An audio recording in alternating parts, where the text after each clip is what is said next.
Hello everybody and welcome back. As always, I am Mateo311 and this is your channel for everything VR related. Today, we have a massive week of news to go over as the highly anticipated physics shooter Bonelab is coming, but that's not all, as we have plenty of additional game announcements, the Quest could get full body tracking, a major new standalone headset has entered the VR arena, and Meta is adding some private homeworlds that you can share with your friends. Now there are of course links and timestamps to everything we'll be discussing, but before we jump in, this video is brought to you by Kiwi Design, my favorite site for VR accessories. They're currently celebrating their 4-year anniversary, and you can get 20% off amazing items like their Quest 2 Elite strap, custom controller grips, link cables, and much more. They even have snap-on upgradable headphones that you can pre-order, and I'm actually giving away a Kiwi Elite strap with built-in battery pack. There's a link to the Kiwi site and my giveaway down in the description. And don't forget to use discount code Mateo311 for 5% off and to help support this channel. Okay, so let's start things off with the biggest story, Bonelab. A few of us content creators have been hinting a big game drop was on the way, and here it is. Now I've already completed this game, and I am promising you guys some extra special coverage this Thursday, so please make sure to subscribe so you don't miss it. Unfortunately though, I can't talk about the game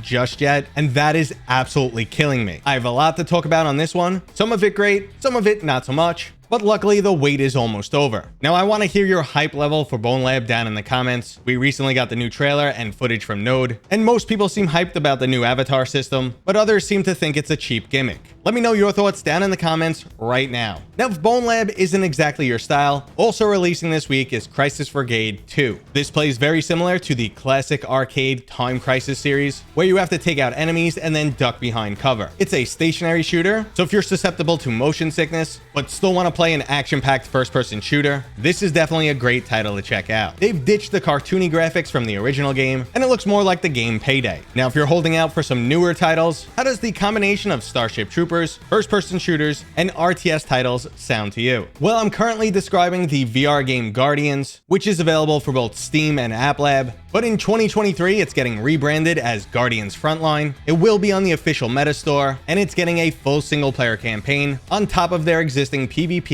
and co-op modes. This is an already fantastic title, and I can't wait to see that Frontline release. Now another new title is also coming in 2023, and that's Ghost Signal, which is set in the Stellaris universe. Stellaris was a space-based strategy game which had you engaging in interstellar warfare. Ghost Signal will have you controlling your very own spaceship in a roguelite journey where you'll either befriend or battle it out with alien races. This looks like some truly unique VR gameplay, and this is a title I absolutely have to test out. And our final upcoming game also has some flat screen roots, as the puzzle adventure title Call of the Sea originally released for consoles and PC back in 2020. Well, soon Quest owners will get to jump into this 1930s mystery where you have to find your husband who's mysteriously disappeared after setting out to find a cure to your illness. You'll find yourself on the shores of a South Pacific island that's full of puzzles and shrouded in mystery. It sounds like the perfect setting to explore in VR, but we're gonna have to wait until 2023 to find out. Now, if newer titles aren't exactly in your budget right now, I am happy to report that the hero shooter Larcenauts has just received a huge update. A new competitive playlist puts all players on equal ground, unlocking all specialists with preset powers. So if you've wanted to jump into this title, but feel like you'll get crushed by all the veterans who've never stopped playing and have unlocked everything, well, this mode is for you. They've also added competitive leaderboards, limited the number of duplicate specialists, added private games with a 12-person lobby, and even put in some ProTube VR Pro-Volver support. On top of this, there's just a ton of additional gameplay fixes or overall improvements. If you're not familiar with Larcenauts, it's basically the closest thing VR has to Overwatch. It suffered from a pretty rocky launch, and it no longer has any player base on Steam, and I'm not sure about its overall status on Quest. Now, if you're a fan of VR mods, I have some more great news for you guys. VR modder extraordinaire Dr. Beef and his team are hard at work on some new exciting titles. The upcoming fast-paced boomer shooter from 3D Realms, Wrath Aeon of Ruin, will be getting a Dr. Beef VR mod. They also have a native Quest port for Star Wars Jedi Knight and Jedi Knight 2. It's still in the pretty early stages of development, but this was an absolutely amazing series. Storytelling, combat, you name it, and I would love to experience this again from a VR perspective. And the team also has their very first PCVR mod coming. Bendy is getting 6 Degree of Freedom, stereo rendering, motion controlled VR mod treatment, and it should be releasing sometime in the next few months. Now, I have completely played through Dr. Beef's Half-Life 1 Quest port, and that was absolutely fantastic, so I will test out anything they are working on. Now, if mods are not your style, I have the absolutely fantastic lock and load Steam sale for you guys. There's amazing VR shooter titles everywhere from 20 to 70% off. If you've never tried any of the Serious Sam titles, they are an absolute steal at $5.99 to $8.99. After the Fall is 38% off, Into the Radius, Contractors, and Pistol Whip 30% off, and both Blast On and Half-Life Alyx are 50% off. So if you haven't played any of these games, now is the time. But maybe you guys are looking for a brand new shooter experience, so we're once again going to talk about Vail VR. They have a live esports event in Miami next weekend with a $35,000 cash prize. Now, I have a little bit of history with XLab. I called out their title for being overhyped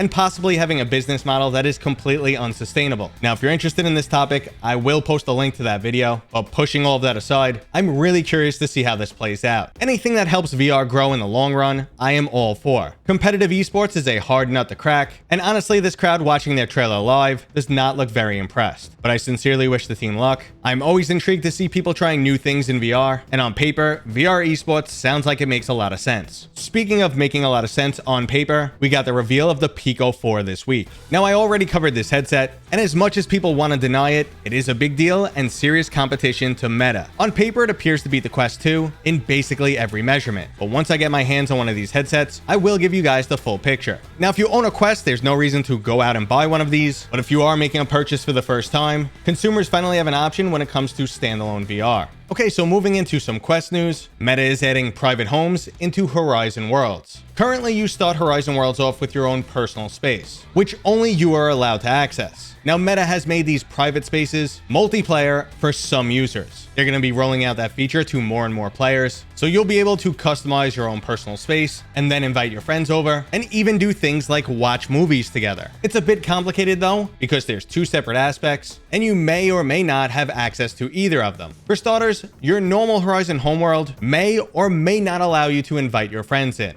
If you have this option, it will show in the welcome screen, and there'll be an option called Try Meta Horizon Home. Now, the other social area is inside Horizon Worlds, where some individuals have an upgraded personal space that looks like an apartment rather than a floating island. From here, you could also invite your friends in, take some pictures, shoot some paintballs at each other. It's your typical little social hub. But let's move into the biggest story, body tracking on the Quest 2 without the use of additional trackers. Now, this uses predictive algorithms to approximate the user's position. Now, you won't be able to start throwing kicks or stand on one leg, but this will absolutely help make social interactions appear more realistic. And you don't need any additional hardware. So finally, our avatars and social apps can actually have some legs. This is another great example of Meta squeezing the absolute most out of very limited hardware. We know that very accurate full body tracking is already available for VR. However, it will never be mainstream because it's a fixed, complex, and expensive system. So predictive body tracking is an excellent, no-cost first step. Now, Pico's looking to go a bit further, and they're introducing fitness bands that will better track your arms and legs. If standalone VR has taught us anything, it's that we don't need perfection, we just need good enough. So I'm truly excited to see what comes out of this, but I'm wondering what you guys think. Do we need perfect one-to-one full body tracking, or is this predictive solution good enough for our social interactions? Let me know down in the comments, as I'm sure this one will be pretty mixed. Okay, everybody,